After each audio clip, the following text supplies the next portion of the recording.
ఏదైతే మెంబర్షిప్ ని రాష్ట్రం అంతా చేయడం జరిగిందో నిన్నటి రోజున పవన్ కళ్యాణ్ గారి ఆదేశాల మేరకు నెల్లూరు జిల్లాలో ఉన్నటువంటి కాన్స్టిట్యూన్సీలో కూడా నన్ను అబ్జర్వర్ వేసి మరి గతం కంటే ఎక్కువ మెంబర్షిప్ మీన్స్ డబ్బులు కాదు, మెంబర్షిప్ పెరిగి పార్టీ బలాన్ని పెంచాలి.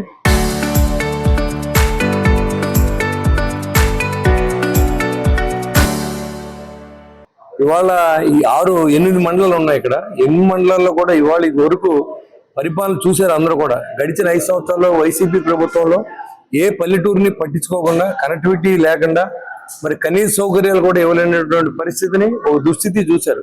ఇవాళ పవన్ కళ్యాణ్ గారు వచ్చిన తర్వాత అన్ని పంచాయతీల్లోనూ మరి అన్ని రోడ్లు వేయడమే కాకుండా వాళ్ళకి కావాల్సిన అవసరాలన్నీ తీర్చే విధంగా ఈ ప్రభుత్వం పనిచేస్తా ఉన్నదని ప్రజలు నమ్ముతూ ఉన్నారు. అడవి తల్లి బాటని ఈ రోజు వరకు ఏ ముఖ్యమంత్రి, ఉప ముఖ్యమంత్రి, ఏ మంత్రి, ఏ ఎమ్మెల్యే కూడా వెళ్ళిన చోటకి నడిచెళ్ళి ఆ ప్రాంతంలో గర్భిణీ స్త్రీల్ని దాదాపుగా 5-10 కిలోమీటర్లు కావిడేసి తీసుకొచ్చి గర్భిణీ హాస్పిటల్లో జాయిన్ చేసి పరిస్థితి నుంచి 10 నిమిషాలు హాస్పిటల్ తెచ్చే విధంగా 540 కిలోమీటర్లని అడవి తల్లి బాటలో రోడ్ వేసిన ఘనత పవన్ కళ్యాణ్ దక్కదని అడుగుతోంది. రూపాయలతో మరి అభివృద్ధి చేశారు. ఇవన్నీ మనం చెప్పాలా? మెంబర్షిప్ ఊరినే చేయవలసిన అవసరంలా. మనం పని చేసాం, మన పార్టీ పని చేసింది, మన నాయకుడు పని చేసాడు, మన నాయకుడు నిజాయితీ పడు. వైసీపీ నాయకులు ఏం చెప్పుకుని వెళ్తారు?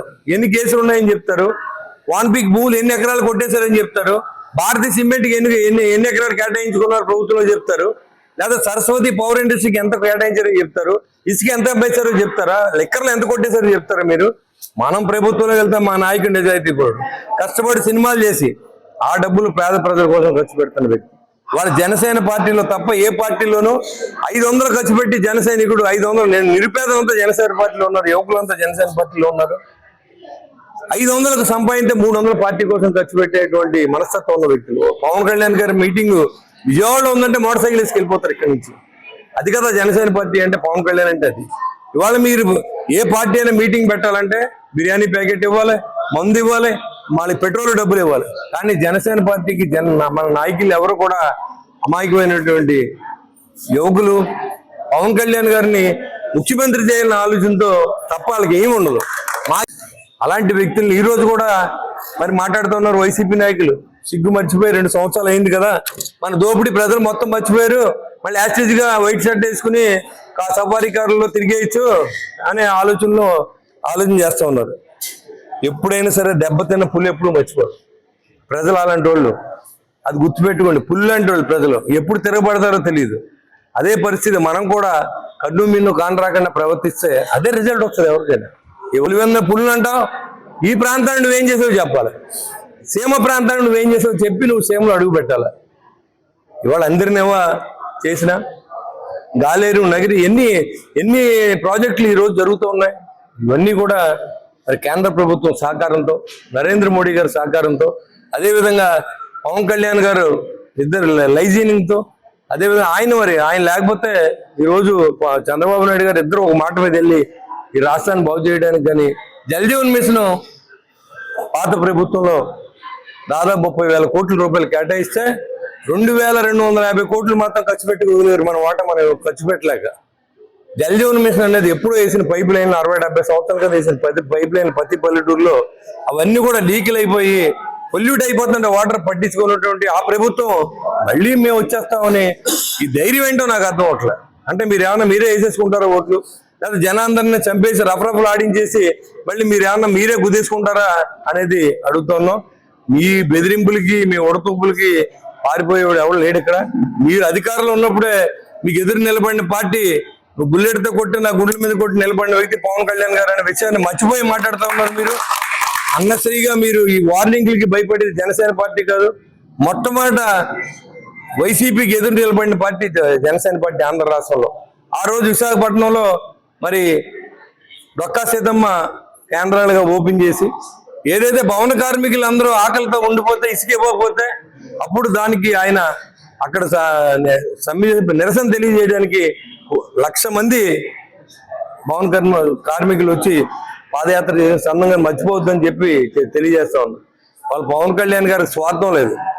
మనం ఎవరి దగ్గరికి వెళ్ళినా నిజాయితీ నాయకుడి తరపున వెళ్తున్నాం. మనం కన్నగాడు కూడా వెళ్తలే, జైలు శిక్ష అనుభవించిన కూడా వెళ్తలే. ఒక పేద ప్రజలను ఆదుకునే వ్యక్తి గురించి, కౌలు రైతును ఆదుకున్న వ్యక్తి గురించి, రక్షకులను ఆదుకునే ఏదైతే దేశాన్ని రక్షించే సైనికుల గురించి డబ్బు ఇచ్చిన వ్యక్తిని, ప్రజల కోసం నిరుపేదలుగా డబ్బు ఇచ్చిన వ్యక్తి కోసం మనం ఈ సభ్యత్వాలను అడుగుతున్నాం. మన సభ్యత్వం పెంచండి, మంచిని పెంచడం సమాజంలో అనేది మీ అందరికీ తెలియజేసుకుంటూ, ఈ సభ్యత్వం డ్రైవ్ని మీరందరూ కూడా మరి బాధ్యతగా మరి మన కొట్టే వెంకటేశ్వరరావు గారు మరి ఇది వరకు చాలా కష్టపడి అందరినీ ఒక తాటి మీద తీసుకొచ్చి చాలా మంచి కార్యక్రమం చేశారు. ఇవాళ అందరికీ ఒక ఐడెంటిఫికేషన్, ఎవరైతే కష్టపడి పనిచేసే వాళ్ళందరికీ గొడుగులు కొని, టీషర్ట్లు ఇచ్చి, అంబ్రెల్లాలు ఇచ్చి, టోపీలు ఇచ్చి వాళ్ళందరికీ ఉత్సాహం కల్పించే విధంగా, ఏదో దొంగతనంగా చేయట్లేదు. మనం ఊరు సెంటర్లో మనం గొడుగు పెట్టుకొని మన సభ్యత్వం చేస్తున్నాం. ఎక్కడ మాటని వెళ్ళి మన సభ్యత్వం రెన్యూల్ చేయట్లే. కాబట్టి రియల్ స్ట్రెంగ్త్ని పెంచుకునే విధంగా మనందరూ కూడా కష్టపడి మరి కొట్టే వెంకటేశ్వరరావు గారికి ఎంత నిస్వార్థంగా ఆయన ఏమవుతాడో తెలియదు. ఇక్కడ మీరందరికి ఏ పదవి అవుతుందో తెలియదు, కానీ రాష్ట్ర ప్రజలు బాగుంటారు. మీరు ఇచ్చి దానివల్ల మీ ప్రాంతంలో కంటే కూడా మొత్తం మీ ప్రాంతంతో పాటు రాష్ట్రం అంతా బాగుంటుంది. మనం మంచి కార్యక్రమం చేస్తే ఎంతమందికి ఉపయోగపడుతుందో చూడండి. ఒక మంచి మనిషి గెలిపిస్తే రాష్ట్రం బాగుపడుతుంది, ఒక మంచి మనిషి ఓడిస్తే లాస్ట్ 5 సంవత్సరాలు అంధకారం అయిపోతుంది. కాబట్టి ఆ విషయాన్ని ప్రజలకు తెలుసుకోవాల్సిందిగా ఎడ్యుకేట్ చేయండి. మనకేం తప్పులు చేయట్లేదు. తప్పులు చేసిన వాళ్ళు రోడ్డు మీద ఎక్కి దబాయింపు కార్యక్రమాలు చేస్తాం. మంచి చేసి మన ఇంట్లో పడుకోవాల్సిన అవసరం. మంచి చెప్పండి, 10 మందికి చెప్పండి, డిబేట్ పెట్టండి. పాత అంకిల పరంగా నేను ఇస్తాను, మీకు పంపిస్తాను. వాళ్ళు దోపిడీ ఎంత, మనం చేసింది ఎంత కూడా చెప్తాం. వాళ్ళు నెట్లోకి వెళ్తే అన్నీ కొడతాయి. నెట్లోకి వెళ్ళి ఈ రాష్ట్రం, ఆ రాష్ట్రం అప్పుడు దోపిడీ ఏంటి, ఈ రాష్ట్రం ఇప్పుడు చేసే అభివృద్ధి ఏంటో మీరు చూసుకోండి. చదువుకున్న వ్యక్తులు చాలా మంది ఉన్నారు. అందరూ కూడా ఉదయపూర్వ నమస్కారం తెలియజేసుకుంటూ ఈ కార్యక్రమం జయప్రదం చేసినందుకు మీడియా మిత్రులకి ముఖ్యంగా, అదేవిధంగా ఇక్కడ ఉన్న సోదరులందరికీ Janasena. Local to global news at your fingertips. మీ చేతిలో ఒక ఆయుధం. Download Raw TV app. Media legend Ravi Prakash is back.